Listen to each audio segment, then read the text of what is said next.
Last night, my HOA chair tried to use her master key on my front door. Can you even imagine the audacity? This woman actually thought she could waltz into my home like she owned the place. But when my son caught her in the act, oh, you should have seen it. Her face went pale, her hands shook, and she stumbled back like a ghost had grabbed her. That single moment flipped our lives upside down. And what we uncovered afterward about this so-called community leader, it will leave you speechless. Have you ever dealt with a power-hungry HOA Karen who thought she ran the entire neighborhood? Drop your story in the comments, and don't forget, you're watching Listen HOA Stories, where we expose the wildest, most unbelievable HOA dramas. Make sure to like, subscribe, and hit the bell, because this story only gets darker from off and off. Here, I'm Wesley Armstrong, a retired IT director who thought Maplewood Estates would be the perfect, peaceful place to spend my golden years. Picture it, manicured lawns, quiet streets, the kind of neighborhood where the biggest scandal should be a mailbox painted.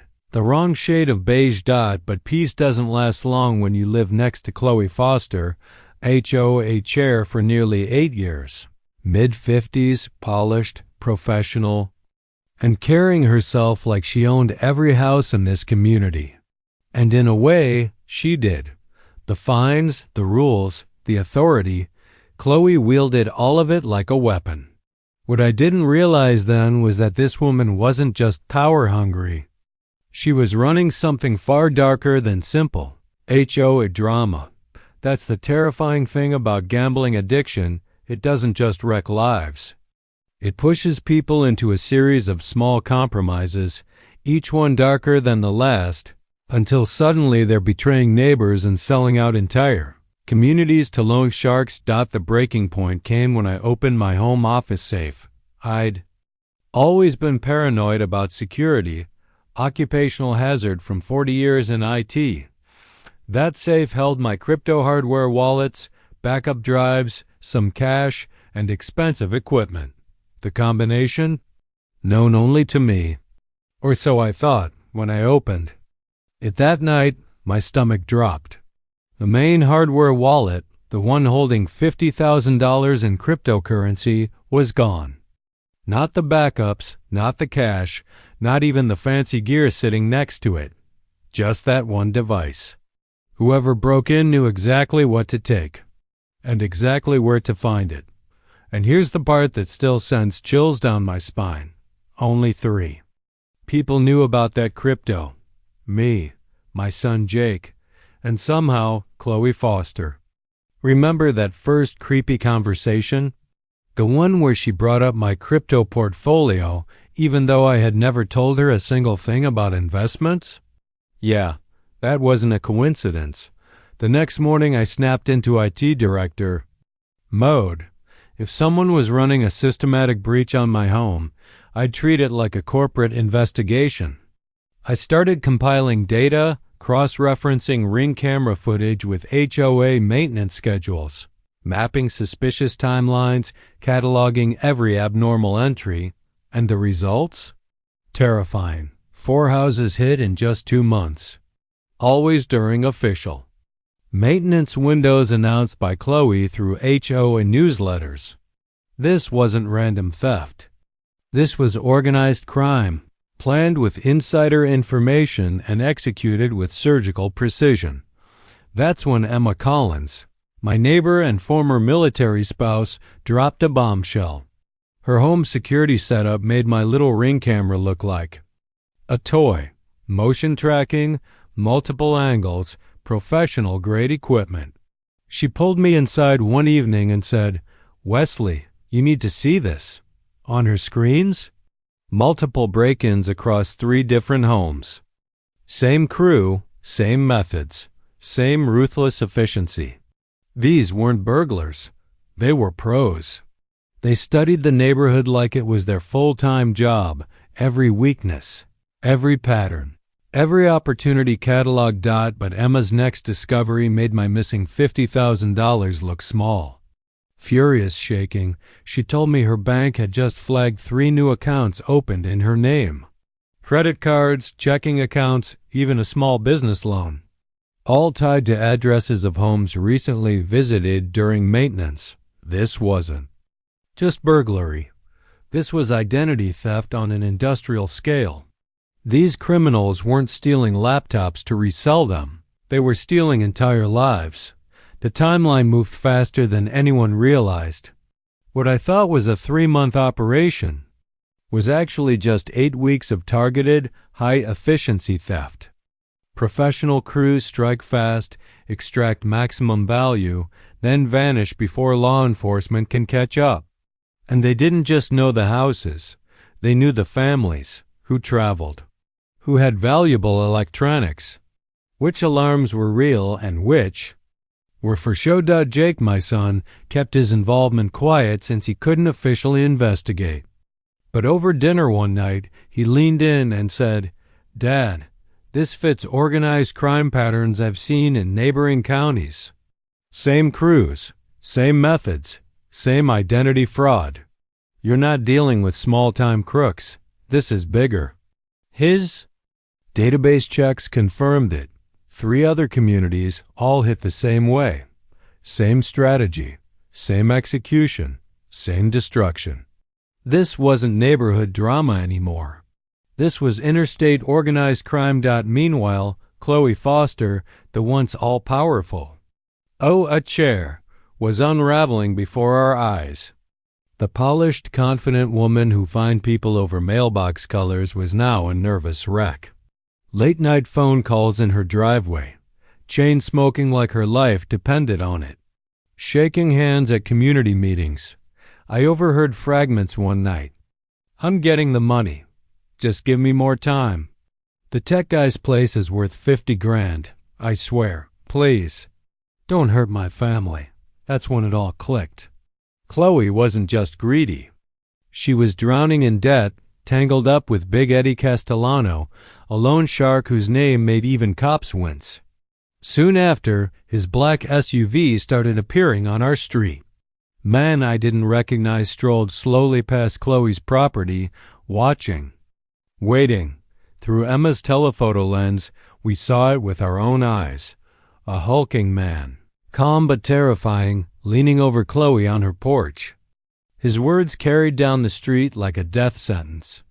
10% weekly, Chloe. You signed the contract. My patience has limits. Tank handles collections when I'm disappointed. That's not the kind of threat you forget. And then it got personal. Tyler, my 13-year-old grandson, had been quietly gathering intel online. "Grandpa," he said one night, eyes wide, "they know everything about us. When you shop, when I have soccer practice, when Uncle Jake visits, even when Mom calls. From overseas, someone's been tracking us for weeks." That's when I realized we weren't random victims. We were targets. We weren't just unlucky victims. We were carefully selected targets, our routines mapped, our vulnerabilities cataloged, and our weaknesses exploited with surgical precision. Emma's discovery confirmed the nightmare. 3 new bank accounts opened in her name, all tied to addresses of homes recently serviced by HOA contractors. This wasn't sloppy burglary. This was identity theft with insider access. Tuesday started like any other day. By 3:30, Tyler should have been home from school. No big deal if he was running late. By 4 o'clock, I felt uneasy. By 4:30, dread knotted in my gut. By 5 o'clock, I was pacing like a caged animal, calling his cell every 10 minutes. Voicemail mocking me each time. At 5:15, I was ready to call Jake and blow up half the police department when my phone buzzed with a text from an unknown number. Grandfather should mind his own business. Some families need to learn when to stop asking questions. My hand shook so violently I had to reread it twice.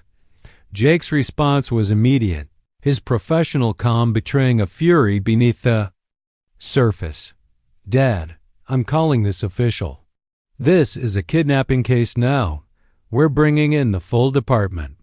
Within 30 minutes, Maplewood PD was canvassing streets, interviewing classmates, and looping in federal contacts.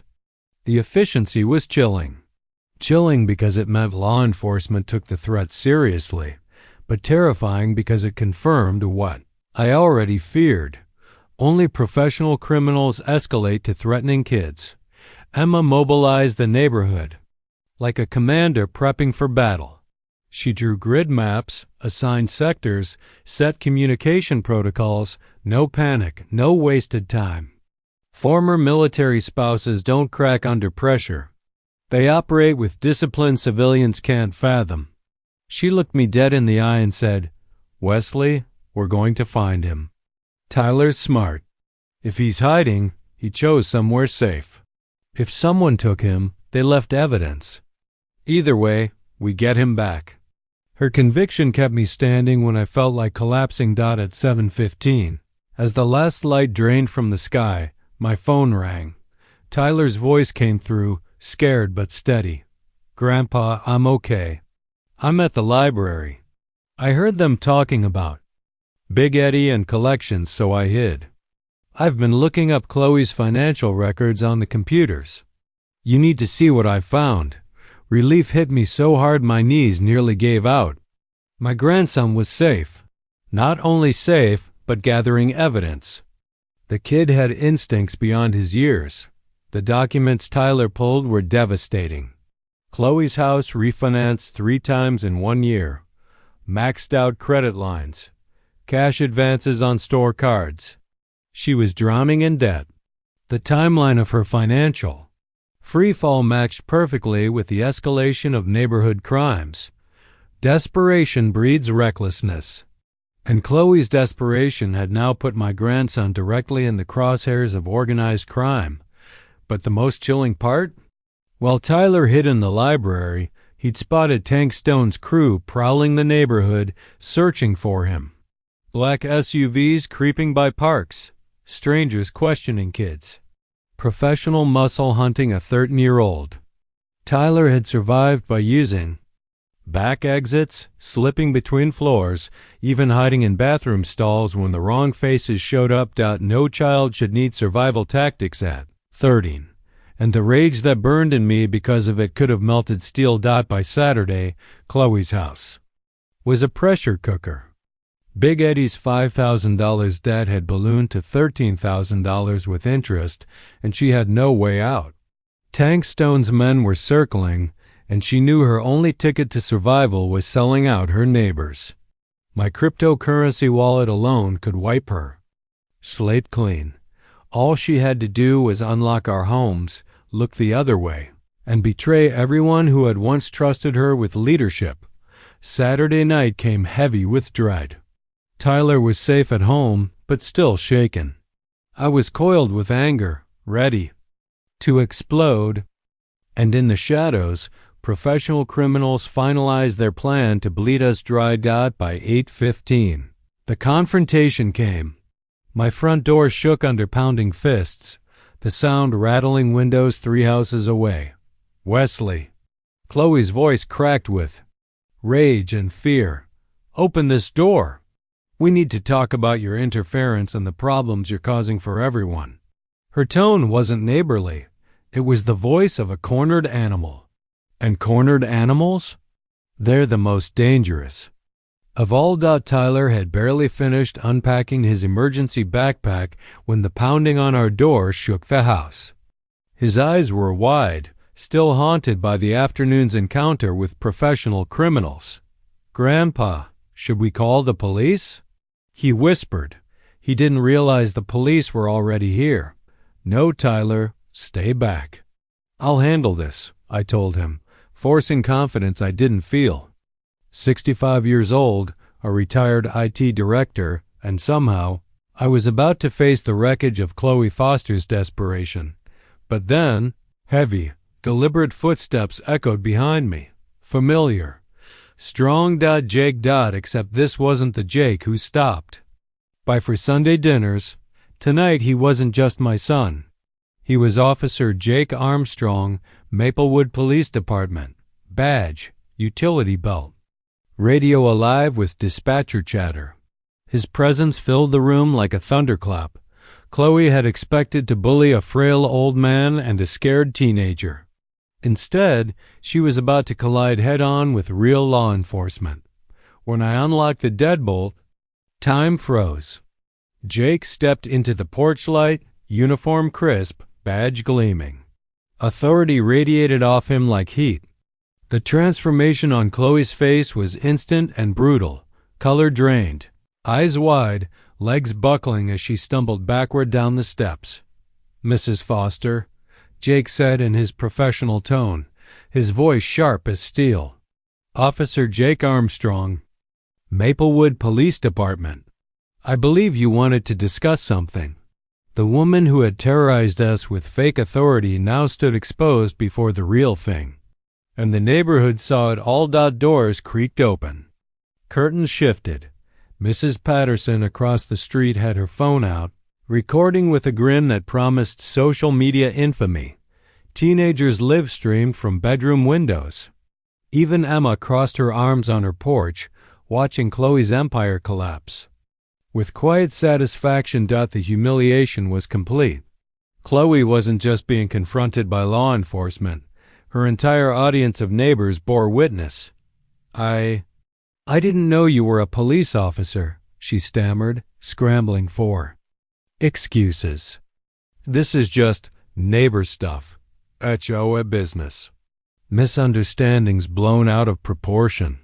Her words sounded hollow even to her. Jake's expression didn't flinch. "We'll be investigating the recent break-ins thoroughly, Mrs. Foster. I suggest you consider carefully what you want to share voluntarily before we find out on our own." But Jake wasn't done. He tapped into his police terminal, running her prints in real time. "The results hit like a bomb, Mrs. Foster," he said, his voice tightening. "Or should I say, Christine Johnson from Nevada? Maybe Maria Santos from Arizona? Because according to our system, you've been using 5 different identities across 3 states. The crowd gasped. Chloe froze, eyes darting like a trapped animal. Who was she really? What was she running from that forced her to shed names? Like old clothes? When Jake revealed that truth, did you get chills like I did? Tell me in the comments, what would you have said to Chloe right then? The fallout was immediate. Jake filed reports that same night. Federal agencies looped in. Evidence protocols locked down tight.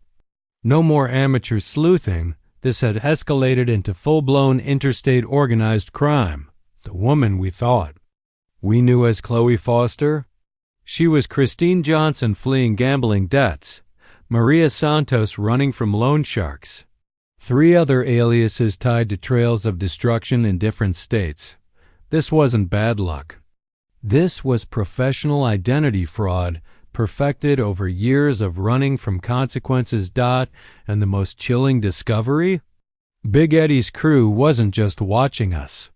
They had been tracking law enforcement itself, monitoring radio frequencies, studying emergency response times, even intercepting police cell traffic.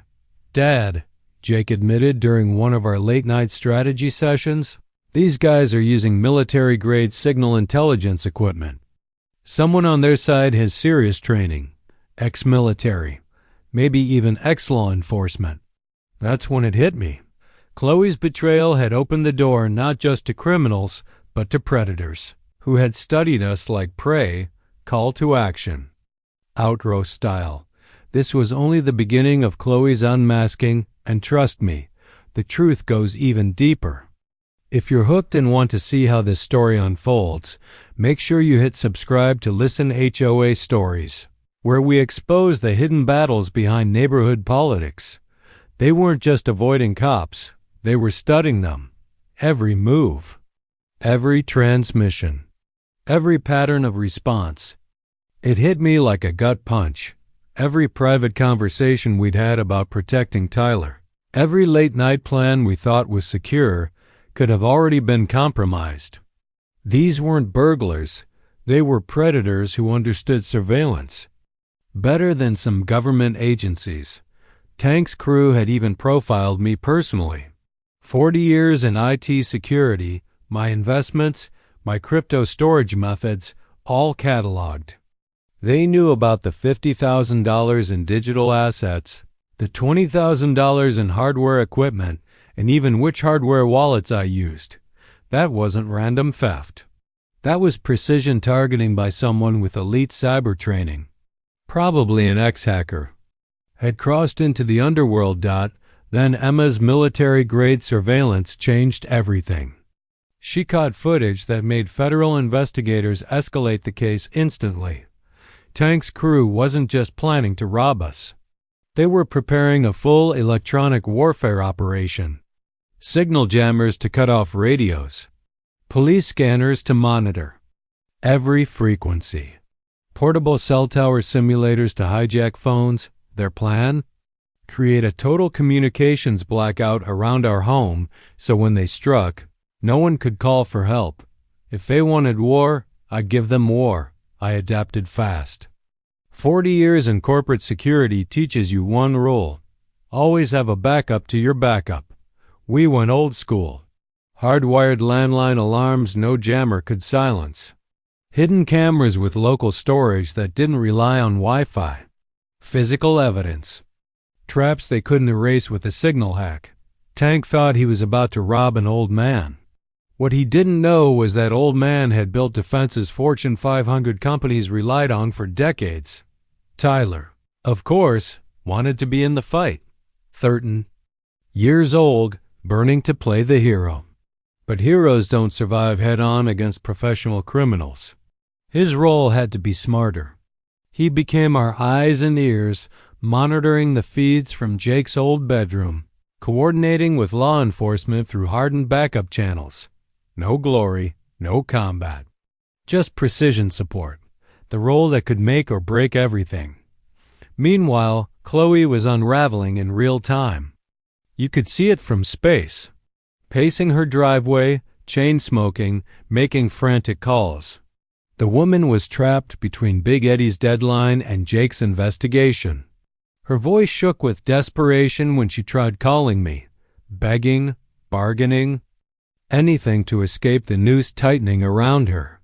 But the time for deals ended the second they threatened my grandson. And then we saw it. Broad daylight. Emma's telephoto lens caught Tank meeting Chloe in her driveway like it was just another business deal. He gave orders. She nodded like a beaten dog. It took less than 5 minutes, but the body language told the whole story. Tank was in control. Chloe was broken. And tomorrow night would decide whether my family lived or died. Sunday morning, the final preparations began. Tank's crew rolled in under the cover of legitimacy, contractor trucks, work gear, master keys from Chloe. They weren't casing houses anymore. They were running military-style reconnaissance, checking our camera placements, testing their countermeasures, plotting escape routes, eliminating every variable, but they made one fatal mistake. They thought my family was soft out by Sunday night. The stage was set. Jake had backup units hidden across the neighborhood. Federal agents monitored every channel. Emma's home became our forward command post, her sightlines covering approaches. Even my system couldn't. Tyler sat in front of monitors, headphones on. Calm but focused, a 13-year-old running battlefield comes. And me? I was ready. I wasn't just protecting my house. I was protecting my bloodline. And if Tank Stone and his crew thought they could erase us in silence, they were about to learn just how loud a cornered family can fight back. This was the calm before the storm got, and somewhere in the shadows outside, professional criminals were making their final moves to strip us of everything we'd spent 40 years building. The stage was set. This wasn't just about property or money anymore. It was a battle to decide whether justice or organized crime would rule Maplewood Estates. But then came the gut punch revelation. Tank's crew wasn't just breaking in blindly. They had been tracking Jake for weeks, his shift times, the exact route he drove home, even where he parked his personal car. The hunters had been watching the watcher dot. By 11:30 p.m., the silence shattered.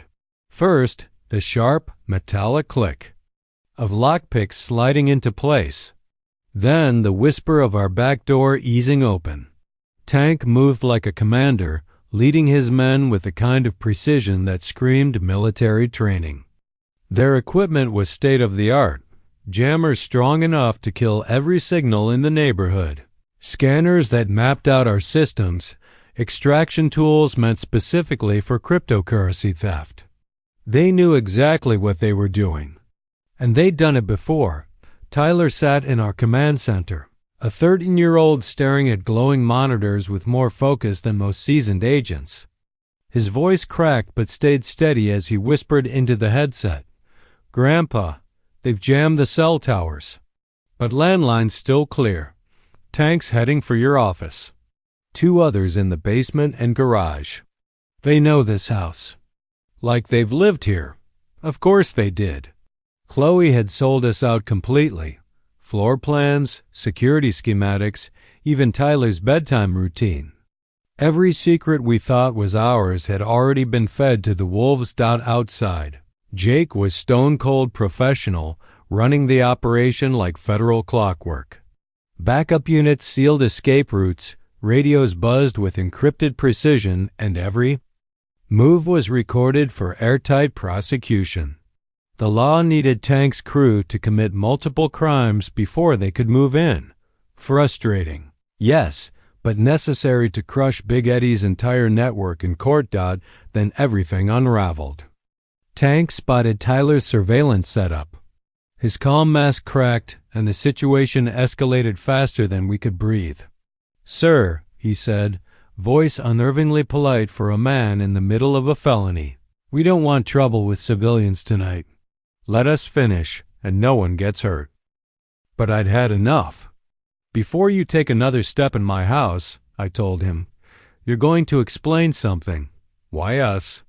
Why threaten my grandson? What made you think targeting a child was just another part of business?" For the first time, Tank's composure slipped. Fear, not of me, not of the law, but of someone above him. "You don't get it, old man," he said. "We don't work for ourselves. We work for people who don't accept failure. Your crypto wasn't about profit. It was about paying off Eddie's debts. And now, we're all in more trouble than you can imagine." And in that moment, I realized the horrifying truth. Chloe wasn't alone. Tank and his men weren't masterminds. They were pawns, trapped in the same financial chokehold, enslaved by Eddie's empire. What we thought was a burglary was really part of a multi-state operation, a criminal machine targeting retirees, draining assets, and expanding power through fear and coercion.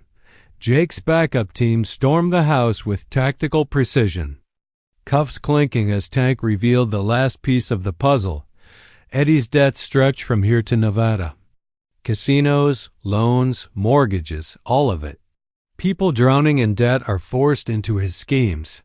Chloe's just one of dozens. We're all working off a bill that can never be paid.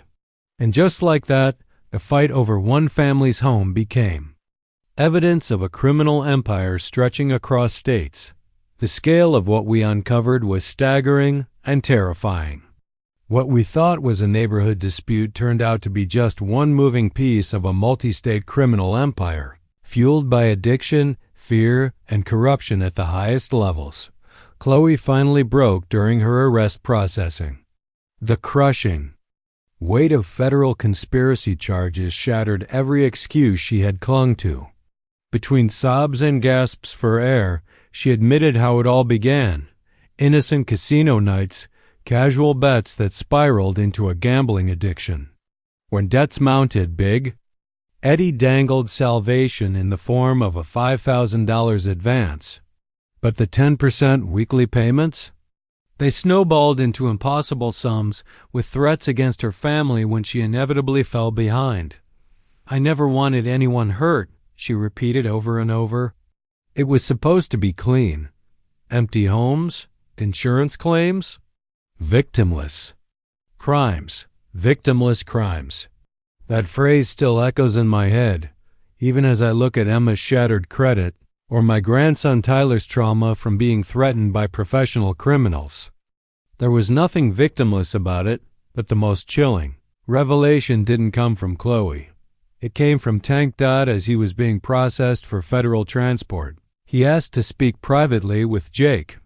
His words carried a fear I'd never seen in a career criminal before. "Officer Armstrong," he said, "your family has stumbled into something far bigger than neighborhood theft. Big Eddie's network runs deep into police departments, federal agencies, even state government. You've been watched for years. Long before this cryptocurrency job, your family was chosen." The color drained from Jake's face. A man with 20 years of police experience who had faced cartels and violent gangs without flinching suddenly looked terrified. Whatever Tank revealed in that whispered 30 seconds was so devastating that Jake didn't even try to explain. "Dad," he said urgently, "we have to move the family into federal protection. Now." Tank just confirmed something that changes everything. Victory and terror hit us at the same time. On one hand, Tank's crew was in custody, the theft ring dismantled, RICO charges already on the table. On the other, federal agents scrambled to secure safe houses for us, not as a precaution, but as a matter of survival. Tyler quietly packed his go-bag, sliding his laptop and a handful of essentials inside like it was just another school project. No 13-year-old should ever need to operate with that kind of discipline. Yet here he was, calm, focused, knowing that his family's safety depended on following federal protocols without question. "Grandpa, are we going to be okay?" he asked. "I don't know for sure," I admitted, "but whatever comes, we'll face it together." 3 months later, the results came crashing down on Eddie's empire. Tank Stone, 8 years in federal prison. His crew -5 to 7 years each, reduced only because they cooperated. Eddie himself?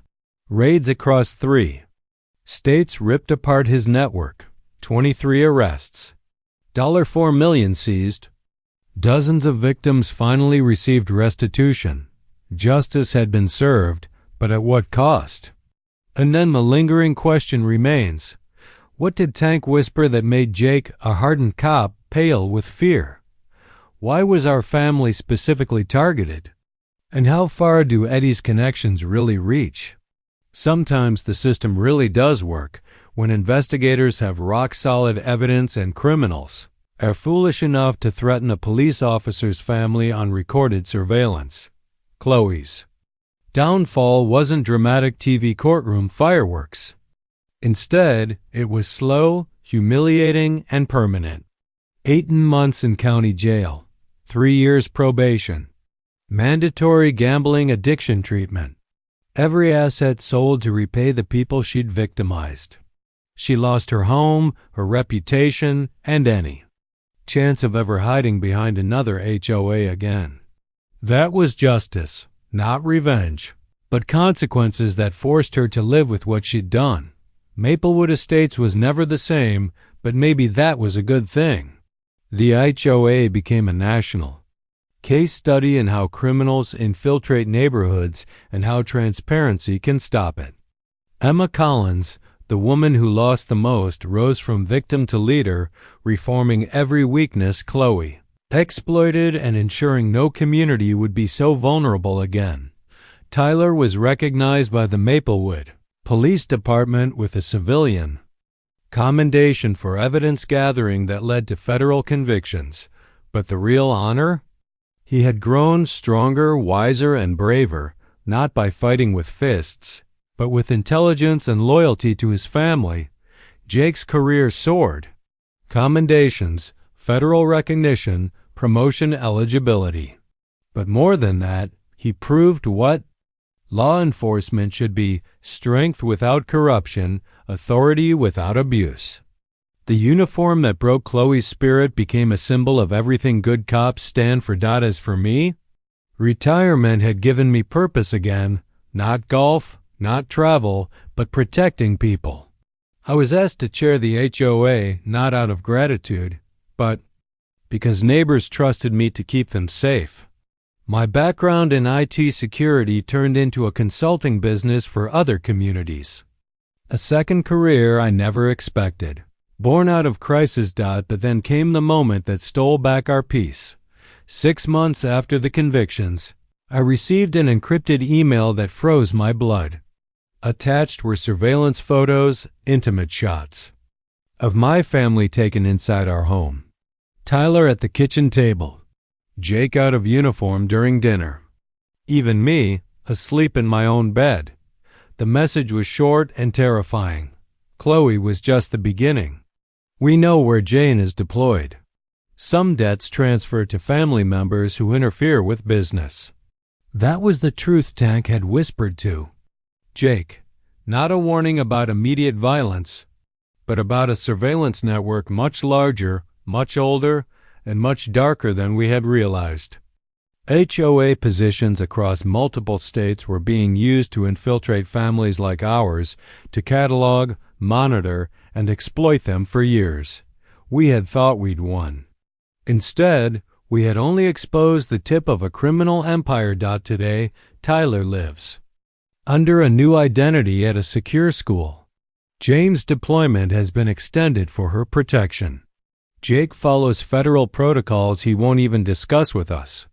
And the house at Maplewood sits empty, sealed, guarded, not a home anymore, but evidence in an ongoing case.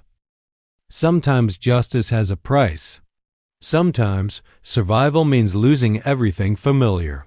But if you ask me whether I'd make the same choices again, yes, without hesitation, because some principles are worth defending no matter the personal cost. Some families deserve protection, even if it means sacrificing normal life forever. And some battles don't wait for you to be ready. They come whether you want them or not. That's why Wesley's blood ran cold when he received an encrypted email from an unknown sender. Attached were surveillance photos of his family taken. Over the past year, images that could only have been captured from inside their home. Tyler at the kitchen table. Jane's personal items, proof someone knew her exact deployment schedule. Even Wesley asleep in his own bedroom, unaware he was being watched. The message was short, terrifying. Chloe was just the beginning. We know where Jane is deployed. So who else has been watching them? And how deep does this conspiracy really go? That's the chilling conclusion of this true HOA nightmare here on Listen HOA Stories. Sometimes the people we trust most are hiding the darkest secrets right next door.